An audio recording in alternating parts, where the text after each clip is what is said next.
ஆபதாம் அபஹர்த்தாரம் தாதாரம் சர்வசம்பதாம் லோகாபிராமம் ஸ்ரீராமம் பூயோ பூயோ நமாம்யஹம். அசாத்ய சாதகஸ்வாமின் அசாத்யம் தவ கிம் வத ராமதூத கிருபாசிந்தோ மத்காரியம் சாதய பிரபோ. வாழி யதிராசன் வாழி யதிராசன் வாழி யதிராசன் என வாழ்த்துவார். வாழியன வாழ்த்துவார் வாழியன வாழ்த்துவார். தாளிணையில் தாழ்த்துவார் விண்ணோர் தலை. ஸ்ரீமதே ரம்யஜாமாத்ரு முனீந்திராய மகாத்மனே ஸ்ரீரங்கவாசினே பூயாத் நித்யஸ்ரீஹி நித்யமங்களம். அமுதனார் அமுதம் கமழ் திருவாயும் அலகிலம் சோதிசேர்வடிவும் அமுதமென் நகையும் புகருடன் திகழும் துய்யதாம் முப்புரி நூலும் அமைவுடை குருவாய் அடியவர் கொளியாய் விளங்கும் அண்ணங்காரியர்த்தம் அமுதமென் மொழியும் குமுதமென் மலரே நயனமும் நெஞ்சகலாவே. கூடியிருக்கிற அனைவருக்கும் என்னுடைய பணிவான மாலை வணக்கங்களை சொல்லிக்கொண்டு, ஸ்ரீராமாயணம், அதில் யுத்த காண்டம், அதில் முக்கியமான விபீஷண சரணாகதி, அதை பற்றி சில வார்த்தைகள் பேசத் ஸ்ரீராமாயணம்ங்கிறது இதிகாச சிரேஷ்டம் என்று கொண்டாடப்படுகிறது. நம்முடைய பாரத தேசத்திலே இதிகாசங்களுக்கும் புராணங்களுக்கும் தனி இடமும் ஏற்றங்களும் உண்டு. இதிகாசம்னு சொன்னால் இங்கனம் நடந்தது என்று எதொன்று பேசுமோ அதைத்தான் நாம் இதிகாசம்னு வழங்குகிறோம். புராணம்ங்கிற சொல்லுக்கு பழையதாக இருப்பினும் நவம் நவமாய் புதிது புதிதான அனுபவத்தை எதொன்று தருமோ அதை புராணம்னு வழங்குகிறோம். இதிகாசங்கள் இரண்டு, ஒன்று ஸ்ரீராமாயணம், மற்றொன்று ஸ்ரீ மகாபாரதம். ஸ்ரீராமாயணம்ங்கிறது சீதையினுடைய பெருமை பேச வந்தது. சீதை என்பவள் சாக்ஷாத்து ஸ்ரீ மகாலட்சுமியினுடைய அவதாரம். நம்மை பகவானிடத்திலே அவள்தான் கொண்டு சேர்ப்பிக்கிறாள். அதனால தான் அவள் புருஷகாரம் செய்கிறாள் அப்படின்னு சொல்லுகிறோம்.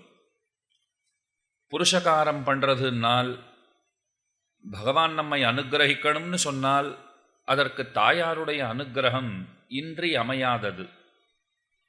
அவள் நமக்காக பகவானிடத்திலே பரிந்து பேசினால் பகவான் கேட்கிறார், அவள் சொல்படி நடக்கிறார், நம்மை அனுக்கிரகிக்கிறார். ராவணனை முடிப்பதற்காக தேவர்கள் சரணாகதி செய்தார்கள். அந்த சரணாகதியை பகவான் ஏற்றார். அதற்காகவே ராமனாக திருவவதரித்தார். இவன் ராவணனை முடிக்கணுங்கிறதுக்காகவே எங்க இவர் செய்யாமல் விட்டுடுவாரோங்கிற ஒரு சந்தேகத்தின் காரணமாக தான் முன்னாடியே போய் 10 மாத காலம் ராவணன் வீட்டிலே சிறையிருந்த பெருமை அது சீதைக்குத்தான் உண்டு. என்ன செய்யறேன்னு சொல்லியிருக்கார், செய்யணுமே, அது ரொம்ப முக்கியம். நம்மளை கூட பார்க்கறச்ச யாராவது ஆற்றுக்கு வாங்கோன்னு கூப்பிட்டால் முகத்தில் அரைந்தார் போலே வரமாட்டேன்னு சொல்ல மாட்டோம். அவசியம் வந்தா போச்சு, வரே அப்படின்னு சொல்ல போகிறோம். போனாலும் போகலாம், கண்டிப்பாக போவோம்னு சொல்ல முடியாது. அவர் ஆசையாக கூப்பிட்டுருக்கார், நாம ஆசையாக வரோம்னு ஒரு வார்த்தைக்கு சொல்லி விடுகிறோம். நான் ஒருத்தரை பார்த்து சொன்னேன், நீங்கள் கூப்பிட்டீங்கோ, ஆனால் நான் வாய் வார்த்தைக்குத்தான் வரேன்னு சொன்னேன். அது என்னமோ என் மனசை உறுத்திண்டே இருந்தது, அதனால தான் உங்ககிட்ட சொல்லிடலாம்னு வந்தேன்னார். அவர் சொன்னார், பெருசாக கவலைப்பட்டுக்க வேண்டாம், நானும் வாய் வார்த்தைக்கு தான் கூப்பிட்டேன்னார். நீர் வந்தே ஆகணுங்கிற அபிப்பிராயத்தோடு நானும் சொல்லலை. அதனால் நான் எப்படி உம்மக்கிட்ட பழகினேனோ அப்படியே நீரும் பழகி விட்டீர் அப்படின்னார். அதை போல ராமன் தேவர்கள் துயர் துடைப்பதாக கண்டிப்பாக வாக்குறுதி கொடுத்து விட்டான். ரட்சிக்கிறேன் அவர் சொல்லிட்டார். ஆனால் தாயார் அவன் செய்கிறானான்னு பார்த்து கொண்டே இருப்பள். உங்களுக்கு இன்னொரு உதாரணம் சொல்லுகிறேன். தண்டக வனத்திலே அங்க இருக்கிற முனிவர்கள் பெருமானை வந்து தொழுதார்கள். தண்டகாரண்யத்துக்குள்ள பகவான் பிரவேசித்தார். அங்கே ஓரிடத்திலே அவர் குடில் அமைத்து கொண்டார், தங்கினார். அக்கம் பக்கத்திலே பல குடியிருப்புகள், ரிஷிகள், முனிவர்கள் எல்லாம் வசிக்கிறார்கள். ராமன் இங்கே வந்திருக்கிறான்கிறத தெரிந்து கொண்டு அவனை பார்ப்பதற்காக அனைவரும் வந்தார்கள். அப்ப ராமன் சொல்ற வார்த்தை பாருங்க, உங்களை தேடி நானே வந்திருக்க வேண்டும். என்னை தேடி நீங்கள் வருகிற வரைக்கும் நான் காத்திருந்து விட்டேன். அதற்காக என்னை மன்னித்தருள வேண்டும். எனக்கு ரொம்ப வெட்கமாக இருக்கிறது. நான் வந்து உங்களை பார்க்க வேண்டி இருக்க நீங்கள் வந்து என்னை பார்க்கும்படி ஆகிவிட்டதே. என்னை நினைத்து நானே வெட்கப்படுகிறேன் அப்படின்னு ஒரு வார்த்தை சொன்னார். இதில் வேடிக்கை பாருங்கோ, இவர் பரமபதத்திலிருந்து புறப்பட்டு அல்லது திருப்பார்க்கடலில் நின்னும் புறப்பட்டு இந்த நிலவுலகிற்கு வந்து அயோத்தியிலே அவதரித்து அங்கிருந்து புறப்பட்டு வனம் புகுந்து அதில் தண்டகவனத்தையும் இவர் தேடி கண்டுபிடித்து, அது பெரிய தண்டகாரண்யம்ங்கிறது ரொம்ப பெரிய வனம். இன்னைக்கு இருக்கிற தஞ்சாவூர், இந்த வடுவூர்லாம் சொல்கிறோம் பாருங்க, அதெல்லாம் தண்டகவனத்தினுடைய எல்லைன்னு சொல்லுகிறார்கள். அப்ப தண்டகவனம் வரைக்கும் பெருமான் வந்துட்டார். எங்கே? திருப்பார்க்கடல் அல்லது திருப்பரமபதம். அங்கிருந்து புறப்பட்டு இத்தனை தூரத்துக்கு வந்திருக்கார். ஆனா ரிஷிகளை பார்த்துட்டு என்ன சொல்லிட்டார்? நீங்க வர பக்கத்தாத்துல இருக்கிறவா இங்க வந்து பார்த்துருக்கா, அவ்வளவுதான் ரிஷிகள் பண்ணது. அதற்கே நீங்கள் வருகிற வரைக்கும் நான் காத்திருந்து விட்டேன். நானா வந்து பார்த்துருக்கணும், மன்னிக்கணும்னு சொல்லுகிறார். அப்ப ரிஷிகள்லாம் சொல்றா, எங்களை அரக்கர்கள் வெகுவாக நலிகின்றார்கள். அவர்களால் நாங்கள் பீடித்தர்களாக இருக்கிறோம். எங்களை ரொம்பவே படுத்துகின்றார்கள். நீதான் ரட்சிக்க வேண்டும். அப்போ ஒரு வார்த்தை சொல்றார், கண்டிப்பா ராட்சசர்களை எல்லாம் முடிப்பேன், நீங்கள் கவலை கொள்ள வேண்டாம். ராட்சசாலெல்லாம் முடிச்சுட்டு உங்களுக்கு நான் நன்மையை பரிசளிப்பேன், மகிழ்ச்சியை பரிசளிப்பேன் அப்படின்னு சொல்லிட்டார். அப்ப சீத்தை மெதுவா ராமனிடத்துல சொல்றா, நீ எதற்காக இப்படியெல்லாம் வாக்குறுதி தருகிறாய்? நன்னா கேட்டுக்கோங்க. நீ என்னத்துக்காக இப்படியெல்லாம் வாக்குறுதி தர? நமக்கும் ராட்சசர்களுக்கும் எந்த பிணக்கும் இல்லை. அவர்கள் நம்மை அறியார்கள், நமக்கு அவளை தெரியாது. முன்ன பின்ன நமக்குள்ள எந்த பிரச்சனையும் இல்லை. இவர்களுக்காக நீ ராட்சசர்களோட சண்டை போடுறே, அவர்களை எல்லாம் முடிக்கிறேன்னு சொல்லுகிறாயே, இது என்னமோ எனக்கு சரியா படலேன்னு ஒரு வார்த்தை சொன்னாள். சீத்தை ஏன் அப்படி சொல்ல வேண்டும்? சாதாரணமாக பார்க்குறவாளுக்கு சீத்தை நம்மளை போல ஒரு சராசரி ஒரு பெண் போல் இருக்கு. ஒரு சராசரி ஒரு மனித மனம்தான் அவளுக்கும் இருக்கிறது. ஏன்னா பெரும்பான்மை பிரச்சனைகளை கண்டால் நாம் எடுக்கிற முடிவும் அதுதானே. இதில் நாம் என்னத்துக்கு பட்டுக்கணும்? நாம் நேரடியாக தொடர்பு படலை, நமக்கு சம்பந்தப்படலை. அவளுக்கும் சண்டைன்னா அவள் பார்த்துக்கிறா. இதில் நாம் என்னத்துக்கு உள்ளே போக வேண்டியது? சில பேர் இருப்பா, எங்கே சண்டைனாலும் உள்ளே போகணும்னு ஆசைப்படுவா. நான் கூட ரொம்ப சந்தோஷப்பட்டேன். எங்கே சண்டைனாலும் முதல் ஆளாக போய் இவர் நிற்கிறார். நிறைய இடங்களில் இவரை பார்த்துருக்கேன். அப்புறம் எதிர்க்க இருக்கிறவர் கேட்டார், அவரை பார்த்தீரே, அவர் எங்கேயாவது சண்டைகளை சமாதானம் பண்ணி தீர்த்து வச்சு நீர் பார்த்ததுண்டா அப்படின்னார். இல்லை, அந்த விவர கணக்கெல்லாம் என்கிட்ட இல்லை, அந்த புள்ளி விவரங்கள் எல்லாம் என்னிடத்துல இல்லை. அப்பத்தான் எதிர்க்க இருக்கிறவர் சொன்னார், எல்லா இடங்கள்லையும் அந்த சண்டைகள்லாம் இன்னமும் தீராமத்தான் இருக்கு. அவர் போனாரே அப்படியுமா அப்படின்னு கேட்டேன். அவர் போனாரே அதனால தான்.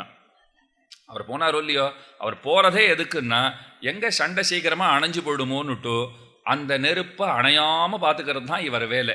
இங்க பேசுவார், அங்க பேசுவார், அந்த மாதிரி சில பேர் இருப்பா. ஆனால் இப்போ நாமெல்லாம் எப்படின்னா, அநேகமாக என்ன போலத்தான் நீங்களும்னு நினைக்கிறேன், உங்களை போலத்தான் நானும் இருப்பேன். எங்கேயாவது ஒரு பிரச்சனைனா நாம் என்ன சொல்லுவோம்? நம்ம ஒன்றும் நேரடியாக சம்பந்தப்படலை, தொடர்பு படலை. பெருமான் ஈஸ்வரோ ரக்ஷத்து, நம்மளால் முடிஞ்சது அவர் தான், அவர் காப்பாற்றட்டும், அவர் பார்த்துப்பார் அப்படின்னுட்டு போடுவோம். அப்புறம் எல்லாரையும் சொல்லிட்டு இருப்போம், அவர் ஏன் அதை செய்யலை, இவர் ஏன் இதை பண்ணலை, நாம் என்ன பண்ணோம் பண்ணலேங்கிற விசாரம் நமக்கு கிடையவே கிடையாது. அதை போல சீத்தை சொல்கிறாளா, இப்போ ராட்சசர்களால் நமக்கு ஒன்றும் பிரச்சனை இல்லை, நம்மளால என்னத்துக்கு ராட்சசர்களுக்கு பிரச்சனை? அப்போ ராமன் அழகா வார்த்தை சொல்றார், தோபார், நான் வாக்குறுதி கொடுத்து விட்டேன். கொடுத்த வாக்கை காப்பதற்காக எந்த எல்லைக்கும் செல்வேன். அது என்ன எந்த எல்லைக்கும்னால், நான் லக்ஷ்மணனை கூட விட்டுடுவேன், உயிரினும் மேலான ஒன்னை கூட விட்டுடுவேன். எல்லாத்துக்கும் மேலே ஒருத்தனுக்கு அவனவன் பிராணங்கிறது ரொம்ப முக்கியம், அதை கூட விடுறதுக்கு நான் தயாராக இருக்கேன். ஆனால் கொடுத்த வாக்குறுதி, அதுவும் விசேஷித்து இந்த அந்தணர்களுக்கு, ரிஷிகளுக்கு, முனிவர்களுக்கு கொடுத்திருக்கிற வாக்குறுதி இருக்கிறதே, அதை ஒருபோதும் நான் விட்டு கொடேன் அப்படின்னு சொல்றார். சீத்தை மனசுக்குள்ள நினைச்சுண்டா, அப்பாடா இதை உன் வாயால கேட்கணும்னுட்டு தான் நான் அப்படி பேசினேன்னா, உன் வாயால் இதை கேட்டுடணும். ஏன்னா ஏதோ ரிஷிமுனிகள் வந்தா காப்பாத்துன்னு சொன்னா, இப்போ தேர்தல் காலம் வந்தா சொல்லியோ நிறைய நம்மளை தேடி வந்துட்டே இருப்பா. தினந்தோறும் நமக்கு நேரமே கிடைக்காது. வாசல்ல சத்தம் கேட்கும், அந்த சத்தம் இந்த சத்தம் மோளச்சத்தம் பேண்டு வாத்தியம் எல்லாம் கேட்கும். ஓடி ஓடி வந்து வாசலில் பார்த்துட்டே இருக்க வேண்டியதுதான். எல்லாரும் அத்தனை இனிமையாக பேசுவா, அத்தனை வாஞ்சையாக பேசுவா. இது ரொம்ப நாள் பழக்கம் போல வந்து பேசிட்டு, ரொம்ப நாள் பழக்கம்தான், அது 5 வருஷம் கழிச்சு வரும், அவ்வளவுதான். பழக்கம் ரொம்ப நாளே பழக்கம்தான், ஒன்றும் புது பழக்கம் இல்லை. வந்துட்டு மறந்துடாதீங்கோ அப்படின்னு சொல்லுவா. நாம் என்ன நினச்சிப்போம், நாங்கள் எப்பயுமே மறக்கிறது இல்லை, உங்களுக்கு தான் நினைவே இருக்கிறது இல்லை அப்படின்னு சில பேர் நிறைய கூட சொல்லிடுவா. கோச்சிக்கவே மாட்டா. இப்போ இந்த 1 மாதம் நமக்கு இருக்கிற சௌகரியம் என்னன்னா, என்ன வேணும்னா சொல்லலாம், பெருசாக பயன்கிறது இராது. கோச்சிக்க மாட்டாங்கிறது தான் பயன். மீதி 5 வருஷம்லாம் அப்படிலாம் நம்ம பேசிட முடியுமான்னு தெரியாது. இப்போ என்ன வேணும்னா பேசலாம். அப்போ வந்தது 5 வருஷம் என்ன, அப்புறம் இப்போ தான் வரீங்க போல் இருக்கு அப்படின்னா அவர் சொல்லுவார், இப்போ வந்தனே அப்போ வந்தனே, நீங்கள் இல்லை போல் இருக்கேன்னு ஏதாவது சால்ஜாப்பெல்லாம் சொல்லிட்டு அவர் போயிட்டே இருப்பார். அதனால் வாய் வார்த்தைக்கு எல்லாம் பண்ணிடுறேன்னு சொல்கிறவா நிறைய பேர் உண்டு. அதை போல ரிஷிகளுக்கும் முனிவர்களுக்கும் ராமன் வாக்குறுதி தந்தானா? சும்மா வாய் வார்த்தைக்கு சொல்லியிருப்பாரோன்னு சீத்தைக்கு பயம். அதை கேட்டா பாருங்க, இல்லை இல்லை கண்டிப்பாக பண்ணித்தான் தீருவேன். அப்புறம் அப்பாடாங்கிறா, இப்பத்தான் சந்தோஷங்கிறா. அதனால அவள் எப்போதெல்லாம் உடன் அவதரிக்கிறாளோ, பகவான் பிறக்கிற போதெல்லாம் தாயாரும் பிறக்கிறாள், எப்பவும் விடுறதே கிடையாது. ஸ்ரீ பராசர பட்டருங்கிற ஆச்சாரியர் ஸ்ரீரங்கத்தில் இருக்கிற தாயாரே ஸ்ரீகுணரத்ன கோஷங்கிற ஸ்தோத்திரத்தாலே அவர் ஸ்தோத்திரம் பண்ணினார், துதித்தார். அதில் ரொம்ப அழகா சொல்றார், தாயே நல்ல வேளை பகவான் அவதரிக்கிற போதெல்லாம் நீயும் பிறந்தாய். தாயார் கேட்டா, நான் பிறந்தில்லைன்னா என்ன ஆயிருக்கும்னா, ஒரு பய சீந்தவே மாட்டான் அவதாரங்களைன்னார். அந்த அவதாரங்களை ஒருத்தனும் திரும்பியே பார்க்க மாட்டான். நீ பிறந்தாயோ அந்த அவதாரங்கள் சிறப்புற்றது. அப்போ தாயார் கேட்டா, என்ன ஸ்தோத்திரம் பண்றேங்கிறதுனால இத்தனை உயர்வா சொல்லிட்ட போல் இருக்கு, ஏன் எதில் வந்து நிற்கிற, என்னை கொண்டாடித்தான் பேசணும். பட்டர் சொன்னார், அந்த மாதிரிலாம் சொல்றவன் கிடையாது. நான் ஸ்ரீரங்கநாதனை பற்றி ஸ்ரீரங்கராஜஸ்தவம்னு பண்ணியிருக்கேன், முழுக்க முழுக்க அவர் ஸ்தோத்திரம். அதில் நான் அவரை பார்த்து என்ன தெரியுமா சொல்லிட்டேன், நீ பிறக்கும் போதெல்லாம் தாயாரை உடன் அழைத்து சென்றாயோ பிழைத்தாய்னு சொல்லிட்டேன். அவளை அழைச்சின்னு போனாயோ பிழைத்தாய். ஒன்ன மாதிரி தான் அவரும் கேட்டார், அழைச்சின்னு போயில்லைன்னா என்ன ஆயிருக்கும்னார், உன் அவதாரங்களுக்கு மதிப்பே இராது. அங்கேயும் சொல்லிவிட்டேன். இப்போ இதெல்லாம் ஏன் சொல்லிட்டு இருக்கேன்னா, ஸ்ரீராமாயணம்ங்கிறது சிறையிருந்தவள் ஏத்தம் சொல்லுகிறது.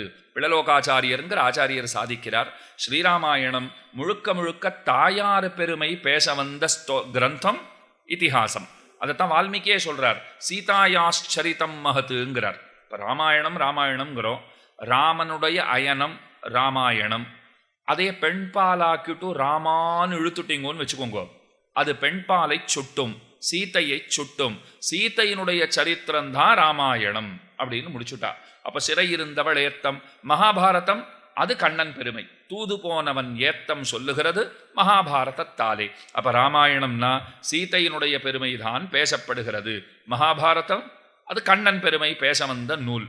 இப்ப இந்த ஸ்ரீராமாயணம்ங்கிறது முக்கியமாக எந்த விஷயத்தை அது ஆராய்கிறதுனால், முழுக்க முழுக்க சரணாகதி சாஸ்திரம். பெரியவாச்சான் பிள்ளை சரணாகதி சாஸ்திரம்னு உரைக்கிறார்.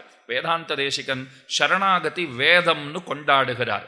ஸ்ரீ வைஷ்ணவ சம்பிரதாயத்திலே சரணாகதிக்கு மிகுந்த ஏற்றம் உண்டு. அது என்ன சரணாகதி? சரணாகதினா என்னன்னா, பாபங்களை நாம உறக்கச் சொல்ல வேண்டும். ஒருத்தர் எழுந்து வந்தார், யார் பாபத்தை சுவாமி? பக்கத்தாத்துக்காரர் பாபத்தையா? நானே ரொம்ப நாளாக பட்டியலிட்டு சொல்லணும்னு ஆசைப்பட்டுட்டே இருந்தேன். நல்ல வேளை இன்னைக்கு உபன்யாசத்துக்கு வந்தேன், நீர் சொல்லிட்டீர் பாபங்களை உறக்கச் சொல்ல வேண்டும், இப்பவே சொல்லட்டுமான்னார். மற்றவா பாபங்களை உறக்கச் சொல்றதை பற்றிய பேச்சே கிடையாது. மற்றவர்களுடைய நன்மைகளை நாம் எவ்வளவும் ஆராயலாம், மற்றவர்கள் தீமைகளை எள்ளளவும் ஆராய்வதற்கு நமக்கு உரிமை கிடையாது. நாம உறக்கச் சொல்லணும், நம்ம பாபங்களை உறக்கச் சொல்ல வேண்டும். ஒருத்தர் எழுந்து சொன்னார், சொல்லணும்னு ஆசைதான் சுவாமி, ஒரு பாவமும் இல்லை, எப்படி சொல்லுவேன் நான் அப்படின்னார். இப்படித்தான் நாம் பெரும்பான்மை இருந்து கொண்டிருக்கிறோம். நம்மிடத்திலே தோஷங்களே இல்லாதா போலே நமக்கு ஒரு நினைவு. அடுத்தவர்களிடத்தில் எத்தனை எத்தனை நிறைகள் இருந்தாலும் இல்லாத குறைகளை தேடி பிடிப்பதிலே நமக்கு பெருநோக்கம். இந்த வேதாந்த தேசிகன் வியந்து பேசுறார். சுபாஷித நீவிங்கிற கிரந்தத்தில் சொல்றார், அவனவன் தன்கிட்ட இருக்கிற குறைகளை பற்றி கவலையே படுறதில்லை, அடுத்தவர்களிடத்தில் இல்லாத குறைகளை தேடி பிடிப்பதிலே முனைந்திருக்கின்றான். அதுவே காரியமாக இருக்கின்றான்.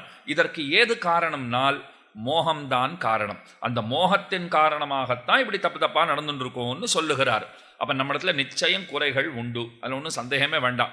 நிறைகள் இருக்குமான்னு வேணும்னா சந்தேகப்படலாமே தவிர குறைகள் இருக்குமாங்கிற சந்தேகம் வரவே வேண்டாம். அப்ப நாம் என்ன பண்ணணும்? பகவானிடத்திலே போய் அவற்றை உறக்கச் சொல்ல வேண்டும். ஒருத்தர் கேட்டார், உறக்கச் சொல்லலாம், பக்கத்தில் ஒருத்தன் கேட்டுண்டு போய் வாசல்ல பிரச்சாரம் பண்ணிவிட்டா என்ன பண்றது? உறக்கச் சொல்ல வேண்டாம், மனத்தின் வழி பேசுக. அதை கூட பகவான் புரிந்து கொள்வார். அந்த சாமர்த்தியம் அவருக்கு உண்டு. உள்ளுவார் உள்ளித்தெல்லாம் உடனிருந்து அறிபவர், கூடவே இருந்து எல்லாத்தையும் தெரிஞ்சு கொள்கிறவர். துஷ்யந்தனை பார்த்து சகுந்தலை அதைத்தான் சொல்றா.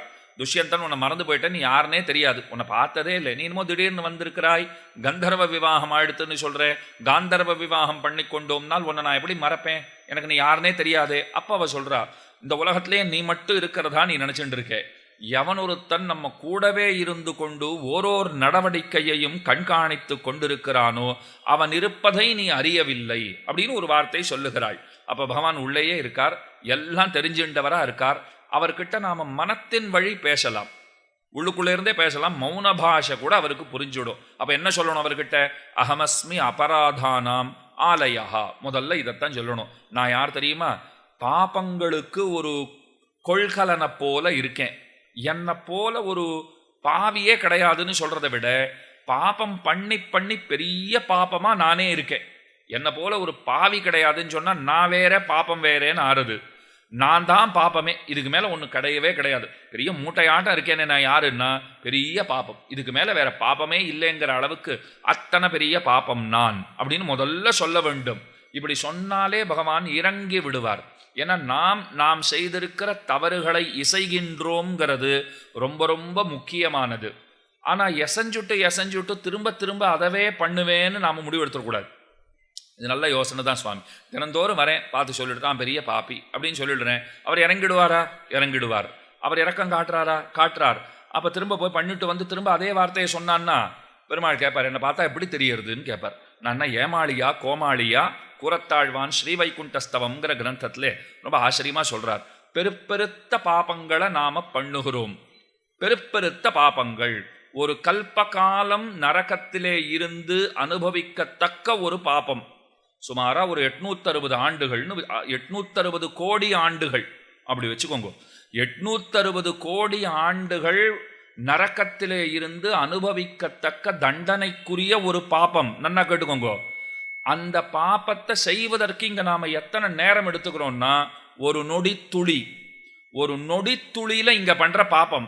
அதுக்கு என்ன தண்டனைன்னு புஸ்தகத்தை பிரிச்சு பார்த்தா 864 கோடி ஆண்டுகள் அல்லது யுகங்கள் நாம எங்கோ இருந்து கொண்டு நரக்கத்திலே அனுபவிக்கத்தக்க தண்டனைக்குரிய பாபம் பண்றதுக்கு எடுத்துட்ட நேரம் எத்தனை? ஒரு நொடி துளி.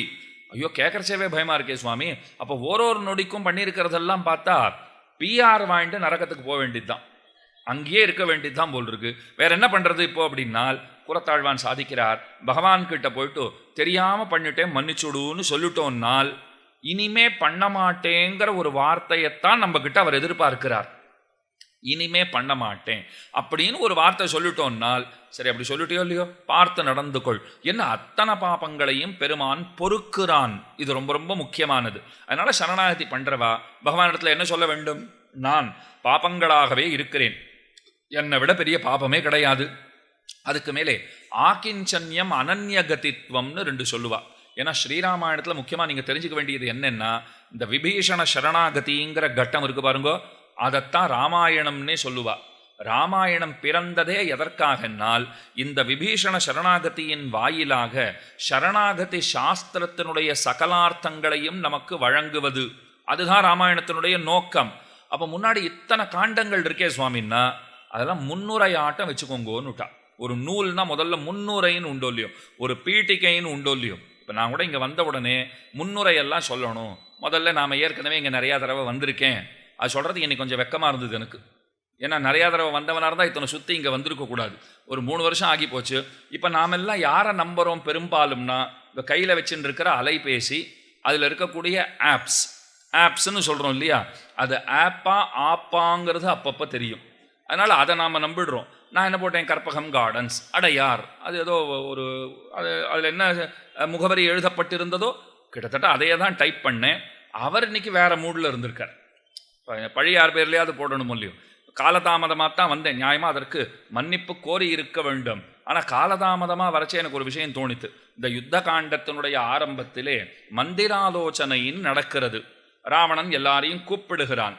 ஒரு வானரம் வந்து மொத்தத்தையும் துவம்சம் பண்ணிட்டு போயிருக்கு. இப்போ அந்த வானரன் நான் மறைச்சி வச்சிருந்த சீதையை வேற பார்த்துட்டு போயிட்டான். நிச்சயமாக அங்கே இருக்கிற ராமலக்ஷ்மணர்களிடத்துல எல்லாத்தையும் சொல்லியிருப்பான். அவள் வரப்போறாளே, வந்தா நாம் எப்படி சமாளிப்பது அப்படின்னு மந்திராலோசனை. அந்த மந்திராலோசனை நடக்கிறது பாருங்க. அப்போ யார் யாரை பக்கத்திலே வைத்து கொள்ள வேண்டும், எப்படிப்பட்டவர்கள் கூட இருக்க வேண்டும், இதெல்லாம் ஈண்டு விசாரிக்கப்படுகிறது. நாம் ஒன்று செய்யணும்னு ஆசைப்பட்டா எல்லாரையும் கலந்து கொண்டு செய்கை அப்படிங்கிறது ரொம்ப முக்கியம். இப்போ இங்கேயே கூட இந்த உற்சவத்தை நடத்தணும்னு நிர்வாகிகள் தீர்மானித்த பிற்பாடு ஒருத்தருக்கு ஆசை வந்துருத்துனா நடத்திட முடியுமா? ஒரு 4 பேரை கேட்பா, இந்த மாதிரி இந்த வாட்டி பண்ணலாமான்னா, ஓஹோ பேஷா பண்ணலாமே அப்படின்னு 4 பேர் சொல்லிட்டான்னு வச்சுக்கோங்க, எந்த பிரச்சனையும் இல்லை. அதில் 3 பேர் இப்போ பண்ணணுமான்னு இழுத்தான்னா, இந்த 4ஆம் அவர் பண்ணலாம்னு சொல்கிறதுக்கு தான் வந்திருப்பார். 3 பேரை பார்த்து அவரும் இப்போ இதெல்லாம் என்னத்துக்கு, அதெல்லாம் ஒன்றும் அவசியம், எலெக்ஷன் வேற வந்துட்டு இருக்கு அப்படின்பார். இது முடிஞ்சதுன்னா வெயில் காலம் வந்துடுத்துன்னுவார், அது முடிஞ்சா மழை காலம் வந்துடுத்துன்னுவார், குளிர்காலம், இதெல்லாம் மாறி மாறி வந்துட்டே தான் இருக்க போகிறது. அப்போ நாம் பக்கத்திலே வைத்து கொண்டிருப்பவர்கள் அவர்கள் மதியூகிகளாய் நல்ல மதி நுட்பம் வாய்ந்தவர்களாக இருத்தல்ங்கிறது ரொம்ப முக்கியம். இப்போ ராவணன்கிட்ட இருந்தவான்னு பார்த்தா விபீஷணன் நல்ல நல்ல வார்த்தைகள்லாம் சொன்னான்.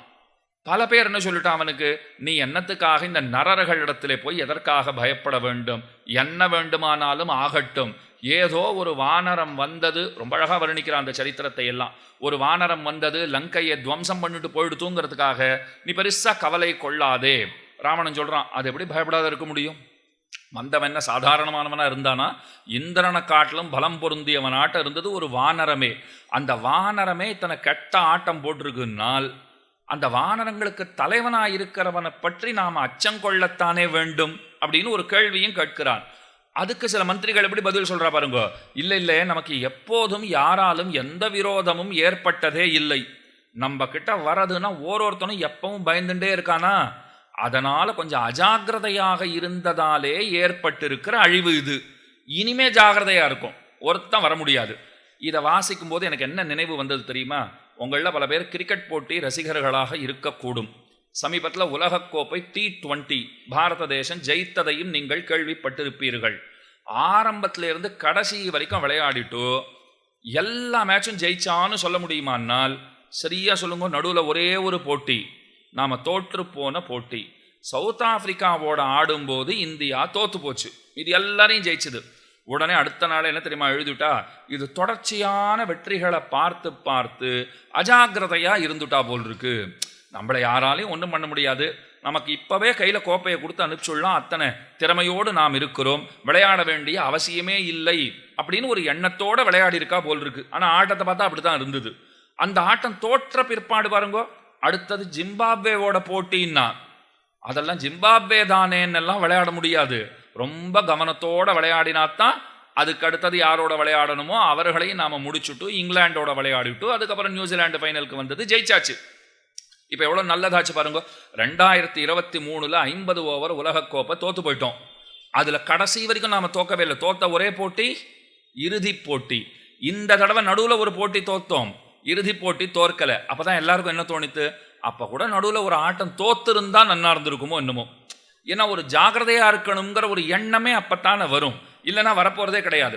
அதை சில பேர் சொல்கிறா ராவணன் இடத்துல, நாம் ஜாகிரதையாக இல்லாத போயிட்டோம், ஏன்னா எதிரிகளே இல்லை. ஆனால் இப்போ எதிரின்னு எப்போ ஒருத்தன் உள்ளுக்குள்ளே வந்துட்டு இத்தனை ஆட்டம் போட்டுட்டு போயிருக்கானோ, இனிமே ரொம்ப ஜாகிரதையாக இருக்கும், ரொம்ப பாதுகாப்போட கண்காணிப்போடு நாம் இருந்து கொண்டு இருக்கிறோம். அதனால ஒரு பிரச்சனையும் இல்லை இப்படின்லாம் பல பேர் பேசிகிட்டு இருந்தால சில பேர் தப்பு தப்பாலாம் உபதேசம் பண்ணினா. எதுக்கு சொன்னேன்னா, இப்போ ராவணன்கிட்ட இருந்தா போலத்தான் நம்மகிட்டையும் இருக்குது. அப்படித்தான் வச்சுக்கணும். தப்பு தப்பா அவனுக்கு வழி சொல்றவா இருக்கா போலே நமக்கும் தப்பு தப்பா வழி சொல்றவா இருப்பா. இதோ இதை போட்டேன்னா அது எங்கேயோ கொண்டு போய் விட்டு கொடுத்து இதே வழியாத்தான் போனேன், ஆனால் நான் 6:40 உங்களுக்கெல்லாம் முன்னாடி இங்கே வந்திருக்க வேண்டியவன். ஆனால் சற்று முன்னே போயிட்டதுனால கொஞ்சம் சுற்றி கொண்டு வந்ததுனால என்ன ஆச்சுன்னா உங்களுக்கு எல்லாம் பின்னாடி வர வேண்டிய ஒரு அவல நிலைக்கு தள்ளப்பட்டேன். அப்போ கூட எனக்கு ஒரு திருப்தி தான். என்னன்னா ராவணனை போல அப்படியே போயிடாத, ஏதோ இப்படி வந்தோம் இல்லையோ கடைசியிலே இதைத்தான் பகவான் எதிர்பார்க்கிறார். நீ அப்படி இப்படி சுத்தினா கூட பரவாயில்ல, கடைசியில எங்க வரணுமோ அங்க வந்துடு. அது ரொம்ப ரொம்ப முக்கியம். சரியானவர்களை கேட்டுக்கொண்டு சரியான இடத்திற்கு வர வேண்டும். விபீஷணனை கேட்கணும். அப்பதான் இங்க இருக்கிற மாமிக்கு ஃபோன் போட்டேன், அந்த மாமி எடுக்கல. இந்த அம்மா வருவான்னு ஞாபகம் வந்தது எனக்கு. வரலன்னாலும் இந்த பகுதியை சேர்ந்தவா, அவ நம்பர் இருந்தது, உடனே போட்டேன். உடனே சொல்லிட்டா நான் இப்பவே அனுப்புறேன் வந்துடுங்கன்னுட்டா. இப்படித்தான் விபீஷணனும் சொன்னான். ராவணன் கேட்கல. அப்பதான் நினைச்சுட்டேன் நான், இதை இன்னைக்கு உணர்த்தணுங்கிறதுக்குத்தான் 15 நிமிஷம் சுத்த விட்டார் போல் இருக்கு. அப்ப சரணாகத்தின்னு சொல்லிட்டா நாம போயிட்டு நம்ம பாப்பங்களை எல்லாம் முதலிலே சொல்லுகிறோம். அதற்கடுத்தது இப்படி கை கூப்பிண்டு போறோம் பாருங்க. என்ன அர்த்தம்னா உன்னை அடைவதற்கு தகுதியாக என்னிடத்திலே ஏதும் இல்லை, உலகத்திலேயே உனக்கு கொடுக்கறதுக்கு என்கிட்ட ஒண்ணுமில்லைன்னு சொன்னா சந்தோஷப்படுற ஒரே ஆசாமி பெருமாள் தான். நானும் நீங்களும் சந்தோஷப்படுவோமா? நம்ம ஆத்துக்கே ஒருத்தர் வந்தாருன்னா சில சமயங்களில் போவோம், யாராத்துக்காவது போவோம், ஒன்றும் வாழ்ந்து போகக்கூடாதுன்னு நமக்கு அபிப்பிராயம் இல்லை, அதுக்கு நேரம் இல்லை, இல்லை வாங்கலைன்னு வச்சுக்கோங்களேன், மன்னிக்கணும் வெறுங்கையோடு வந்துட்டோம் அவரும் சொல்லுவார். அதனால் என்னப்போ அப்படின்னுவார். சில பேரை பற்றி எல்லாரையும் நாம் அப்படி சொல்ல மாட்டோம். அப்புறம் சில பேர் ரொம்ப எப்போ வந்தாலும் இதே டயலாக வச்சிருக்கிறவாளாக இருந்தா நாம் என்ன சொல்லுவோம்? அப்புறம் அவள் வாழ்ந்து வராது கூட பிரச்சனை இல்லை, ஆனால் வரச்சேலாம் விட்டு போச்சு என்னமோ தெரியல, விட்டு போச்சு என்ன, இது என்னத்துக்கு ஒன்று சொல்லுவானே இப்போ. அதனால் 2 வாழைப்பழம் இந்த கோடி கடையிலேருந்து வாங்கிட்டு வர முடியாதா? இல்லைனா ஒரு 100 கிராம் கல்கண்டு வாங்கிட்டு வந்து தர முடியாதா? ஆற்றுல பெருமாளுக்கு பண்ணச்சே வச்சுக்கோங்கன்னுட்டு வாழ்ந்து வர அபிப்பிராயம் இல்லை. இந்த சும்மா சும்மா சொல்லணுமா? ஆனால் நாம் என்ன நினச்சிப்போம், அதே தானே சொல்லுங்க அப்படி முதல்ல எதிர்பார்ப்பு வந்துடும். அப்படியே வெறுங்கையோடு வந்துட்டேன் மன்னிச்சுக்கணும் அப்படின்னா உலகத்திலே பகவானிடத்துல நாம் இதை சொன்னோன்னா அவர் சந்தோஷப்படுறார். இதைத்தான் எனக்கு வேணுங்கிறார். என்கிட்ட ஒன்று இருக்கு, எப்படியாவது ஒன்று அடைஞ்சிடுவேன்னு நாம் சொன்னோம்னால் நீ எப்படி என்னை அடையிற நான் பார்க்குறேங்கிறார் அவர். என்கிட்ட ஒன்றுமே கிடையாது, உன்னை அடைவிப்பது உன்னுடைய பணி. இதுதான் ரொம்ப முக்கியமானது. கோயிலுக்கு போனால் பகவானை பார்த்து நாம் சொல்ல வேண்டியது அதுதான். நான் இங்கே வந்திருக்கேன்னா நானா வந்திருக்கேன், நீ வரவழைச்சிருக்கே அதனால் வந்திருக்கேன். ஏன்னா பெருமாள் நிறைய பரீட்சையெல்லாம் பண்ணுவார். ஏன் உன்னால் ஒன்றுமே பண்ண முடியாதா? எல்லாம் பண்ண முடியுதோ. இப்போ நீங்கள் கோயிலுக்கு கூட வந்திருக்கியே, ஆமாம் வந்துட்டேன், இது ஏதோ நான் வந்துட்டேன், இனிமே நீ தான் பார்த்துக்கணும்னா அவர் பாப்பார். பாடுறா, இது ஏதோ நான் வந்துட்டேன்னு என்னமோ தான் பிரயத்னப்பட்டு வந்தா போல அவன் சொல்லிட்டு இருக்கான். இதையும் நீ தான் அழிச்சுன்னு வந்தேன்னு சொல்லணும். நான் இங்கே வந்திருக்கேன்னா நீ தான் அழிச்சுன்னு வந்திருக்கேன், இதுக்கு மேலுண்டான நன்மைகளையும் நீதான் செய்ய வேண்டும். அப்போ இந்த 2 கை கூப்பினோன்னா என்ன அர்த்தம்? கை முதல் இல்லாமைங்கிறா. சாதாரணமாக ஸ்ரீ வைஷ்ணவ சம்பிரதாயத்தில் இந்த கல்யாண பத்திரிகை எல்லாம் போடுறச்சே தாளும் தடக்கையும் கூப்பி அப்படின்னு ஒரு வார்த்தை போடுவா. ரொம்ப முக்கியமான வார்த்தை அது. கூப்புறோமோ கூப்புறது இல்லையோ பத்திரிகையில் ஒரு அச்சு வடிவத்திலையாவது போட்டு வச்சுடுவோம். தாளும் தடக்கையும் கூப்பி. என்கிட்ட ஒருத்தர் சொன்னார், அதெல்லாம் போடுவாளான்னு சுவாமி, எங்காத்துல கூட பத்திரிகையெல்லாம் கொடுக்குறா, நான் அதெல்லாம் பார்த்ததே இல்லையேன்னார். நான் சொன்னேன், நீங்கள்லாம் முதல் பக்கத்தோடு பார்த்துட்டு நிறுத்திடுவீங்கோ, ஏன்னா அதில் தான் ஆங்கிலத்தில் எல்லாமே போட்டிருப்பா. பத்திரிகை அப்படி பிரித்தோன்னா முதல் பக்கத்தில் ஆங்கிலத்திலே இன்விடேஷன் அப்படின்னு மேலே எழுதிட்டு கீழே எல்லாம் வி ரெக்வஸ்ட் யுவர் அப்படின்னு எல்லாத்தையும் ஆரம்பிச்சுட்டு நீங்கள் கண்டிப்பாக வரணும். அதெல்லாம் கூட இப்போ பெரும்பாலும் பார்க்கறது இல்லை. ரிசப்ஷன் கல்யாணத்துக்கு முந்தின நாளா இல்லை கல்யாணத்தன்னைக்கு சாயங்காலமா, டின்னர் டைமு என்ன பார்த்துக்கிறா, அவ்வளவுதான். ஏதோ கிஃப்ட் எடுத்துன்னு போகிறா, நேராக கொடுக்குறா. அது வரிசையில் நின்று கொடுத்தோமா, வரிசையில் நின்று சாப்பிட்டோமா. இன்னைக்கு காலம் அப்படி ஆயிடுத்து பாருங்க. சாப்பிட்றதுக்கு கூட வரிசையில் நிற்க வேண்டிய பல இடங்கள்லாம் ஏற்பட்டு போச்சு. கையில் தட்டெல்லாம் வச்சுட்டு வரிசை அப்படி எட்டி எட்டி பார்க்குறத பார்த்தா ரொம்ப கேவலமாக இருக்குது. கல்யாண வீட்டில் பார்த்தோன்னா அது வடதேசங்கள்லாம் போய் பார்த்தீர்களானால் பார்ட்டி பிளாட் அப்படின்னு விடுறா. பெரிய மைதானமாட்டம் இருக்குது, அதில் தான் கல்யாணங்கள்லாம் நடத்துகிறா. நிறைய ஒரு புல்வெளி மாதிரி வச்சுட்டு அதில் தான் கல்யாணங்கள்லாம் நடத்துகிறான்னா ஒரு பக்கம் மேடை போட்டிருப்பா, ஒரு பக்கம் நன்னா எல்லாம் சமைச்சுட்டு அத்தனை பெரிய பெரிய பாத்திரங்கள்லாம் வச்சுட்டு வரவாள்லாம் கூட்டுட்டே இருப்பா. அதுக்கு பெரிய லைன் கட்டி ஜனங்கள் நிற்கும்போது கோட்டு சூட்டெல்லாம் போட்டுண்டு கையில் தட்டை வச்சுட்டு எட்டி எட்டி பார்க்குறத பார்த்தா அந்த கோட்டு சூட்டு இல்லாத இருந்தால் நன்னா இருக்கும்னு தோன்றும். அவ்வளோதான். அந்த மாதிரியான காலமெல்லாம் இன்னைக்கு வந்துடுத்து பாருங்க. அப்போ எடுத்துட்டு போகிறோம்னா கைமுதல் இல்லாமைங்கிறத பற்றி பார்த்துட்டு இருக்கோமே, அது என்ன கைமுதல் இல்லாமை? கொடுக்கறதுக்கு ஒன்றும் இல்லைன்னு சொல்லுவது யாதொன்றுண்டோ அதுதான் கைமுதல் இல்லாமை. அப்போ கல்யாண பத்திரிகை பார்க்கிறா, அதில் அந்த டைமை பார்த்துட்டு போயிட்டு வந்துடுறா. அதோடு நிறுத்தக்கூடாது, அடுத்த பக்கத்தையும் பார்க்கணும். விவாக சுபமுகூர்த்த ஆஹ்வான பத்திரிகை அப்படின்னு ஆரம்பிச்சுட்டு பஞ்சக விசேஷண விசிஷ்டராய் என்னமோ எழுதியிருப்பா. அதெல்லாம் யாருக்கும் பல பேருக்கு இன்னைக்கு புரியவே புரியாதுன்னு வச்சுக்கோங்க. போடுறதுன்னு ஒரு வழக்கம் போட்டாச்சு அப்படின்னு வச்சுருக்கோம். அதில் ஒரு வார்த்தை முக்கியமாக சொல்லுவா, தாளும் தடக்கையும் கூப்பி செய்யும் விண்ணப்பங்கிறா. நாம் விழுந்து வணங்கும் போது அது ஆண்கள் விழுந்து வணங்குகிற சாஷ்டாங்க கிரமம் ஆகட்டும், இல்லை பெண்கள் விழுந்து வணங்குகிற பஞ்சாங்க கிரமம் ஆகட்டும், எப்படியானாலும் இந்த கைகளை இப்படி குவித்துக் கொள்வதும் முக்கியம், கால்களை சேர்த்து கொள்வதும் முக்கியம். அதான் தாளும் தடக்கையும் கூப்பி. இந்த ரெண்டுத்துக்கும் பின்ன பெரிய அர்த்தம் உண்டு.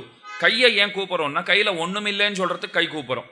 இப்படி கை கூப்பிட்டா என்ன அர்த்தம்? என் கையில் ஒன்றும் கிடையாது, உனக்கென்று தருவதற்கு என் முயற்சியாலே நான் சாதித்த ஏதும் என்னிடத்திலே இல்லை. உந்தன்னை பிறவி பெருந்தனை புண்ணியம் யாமுடையோம் குறவொன்றுமில்லாத கோவிந்தா. திருப்பாவையில் ரொம்ப அத்தியாச்சரியமான பாசுரம், 28வது பாசுரம். சரணாகதியினுடைய மகிமைகளை தத்துவங்களை உள்ளபடி உணர்த்துகிற பாசுரம். அந்த பாசுரத்தில் கண்ணன் கோபிகைகளை பார்த்து கேட்குறார், நீங்கள் என்னமோ அடிக்கடி பறை பறைன்னு ஏதோ சொல்லிகிட்டே இருக்கீங்கோ, நானும் நீங்கள் கேட்டீங்களேன்னு அந்த மேளத்தை உங்ககிட்ட கொடுத்தாச்சு, கொட்டு பறை அதை உங்ககிட்ட கொடுத்தாச்சு, அதை வாங்கிட்டு போக வேண்டியது தானே. அது சொல்கிறா, ஐயோ நீ அப்படி புரிஞ்சுட்டு இருக்கியாப்பா. அதை 29ஆம் பாட்டில் சொல்கிறா, இற்றைப்பறை கொள்வான் அன்று கான் கோவிந்தா. இந்த கோவிந்தாங்கிறது பாருங்க 27ஆம் பாட்டில் உண்டு, 28ஆம் பாட்டில் உண்டு, 29ஆம் பாட்டில் உண்டு. ஓரோரு இடத்துல ஓரோரு அர்த்தம். ஒரு இடத்துல ஒசத்தியா கோவிந்தான்வா. எப்பேற்பட்ட திருநாமம் கோவிந்தாங்கிற திருநாமம். திருமலையில் போனால் நம்ம செவியில் விழுகிற திருநாமம். அத்தனை பெரிய பணக்கார கடவுள். ஆனால் கூப்பிட்ற எல்லாம் எப்படி கூப்பிட்றா? கோவிந்தா, ஆடு மாடுகள் மேய்ப்பவனே. இப்படி கூட்டாத்தான் அவருக்கு திருப்தி. சாதாரணமாக ஆடு மாடு மேய்க்கிறவரே ஒருத்தர் பெரிய அம்பானி அதானி அளவுக்கு போயிட்டாருன்னு வச்சுக்கோங்க. அவரை பார்த்துட்டு ஆடு மாடுகள் மேய்ச்சவர் தான் என்ன சுவாமி, அது ஏதோ ஒரு காலத்தில் மேய்ச்சிட்டு இருந்தேன் சுவாமி, அதுக்காக பார்க்குற இடத்துலலாம் வந்து ஆடு நான் ஒன்றும் மறக்கலை, நான் பழச மறக்கலை, அதுக்காக நீர் வந்து அப்பப்போ நினைப்பூட்டணும்னு அவசியம் இல்லை. சொல்லுவோமா மாட்டோமா? நான் உடனே சுவாமி பழச மறக்கூடாது சுவாமின்னா, அது நான் மறக்கூடாது சுவாமி, நீர் நினைப்பூட்டணும்னு எங்கேயாவது சொல்லி வச்சிருக்கான்னு அவர் கேட்பாரா மாட்டாரா? அதை போல் இன்றைக்கும் போய் பெருமாளை போய் சேவிச்சோன்னா கோவிந்தான்னு கூட்டா அப்போ தான் இன்னும் அதிகம் சிரிக்கிறார் அவர். அதைத்தான் 27ஆம் பாட்டு 28ஆம் பாட்டெல்லாம் ரொம்ப ஓஹோன்னு கொண்டாடி கோவிந்தான்னுட்டா. ஆனால் 29ஆம் பாட்டு பாருங்கோ, அதுனா பறை பறைன்னு தான் கொடுத்தா சொல்லியோ போங்கோன்னார் பாருங்கோ. இந்த பறையை நான் 50 ரூபா கொடுத்தா கடையில் கொடுத்துருவான், இதை வாங்க உங்ககிட்ட வரணுமான்னு கேட்குறா. அப்போ ஒரு வார்த்தை சொன்னால், இத்தை பரகொள்வான் அன்றுகான் கோவிந்தா. நீ ஆடு மாடுகள் பின்னாடியே போயிட்டு இருக்கோ இல்லையோ, ஆடு மாடுகளுக்கு பின்னாடியே போகிறதுனால மூளை மழுங்கி போச்சு போல் இருக்கு உனக்கு, நாங்கள் என்ன கேட்குறோன்னே புரியலையான்னு கேட்டுட்டா. இது 29ஆம் பாட்டு. 28ஆம் பாட்டு பாருங்கோ, கண்ணன் கேட்டார், ஏதோ நீங்கள் பெருசாக ஆசைப்படுறா போல் இருக்கு, அந்த பெருசாக நீங்கள் ஆசைப்படுறதை அடையணும்னா முயற்சியும் பெருசாக இருக்கணுமே, என்ன முயற்சி பண்ணீங்கோ? அதுக்கு தான் பதில் சொல்கிறா, எங்களை தேடி எங்கள் குலத்திலே நீ வந்து பிறந்திருக்க, எங்களை அடைய வேண்டி எங்கள் குலத்திலே நீ வந்து பிறந்திருக்க, உன்னை அடைய வேண்டி நாங்கள் செய்வதற்கென்று என்ன இருக்கிறது? நாங்களா வைகுண்டத்து வாசல்ல வந்து நின்றுட்டு இருக்கோம், நீ தான் கோகுலத்துக்கு வந்திருக்க, நீ தான் எங்க கூட்டத்துல இடைப்பிள்ளையாக வந்து பிறந்திருக்கிறாய், எங்க குடும்பத்துல ஒருத்தனா நீ வந்து ஏன் பிறந்திருக்க? கண்ணன் சொன்னார், அதெல்லாம் உங்களை அடையறதுக்கு தான். அப்ப எல்லா முயற்சியும் நீ பண்ணிட்டு இருக்கியோ இல்லையோ, நாங்க என்ன முயற்சி செய்ய வேண்டும்? ஒரு முயற்சியும் பண்ணவே கூடாது. சரணாகதினா என்ன அர்த்தம்? அவர் முயற்சி பண்றார், அந்த முயற்சிக்கு நாம் தடையாயில்லாமல் இருப்பது எதுவோ அதுதான் சரணாகதி.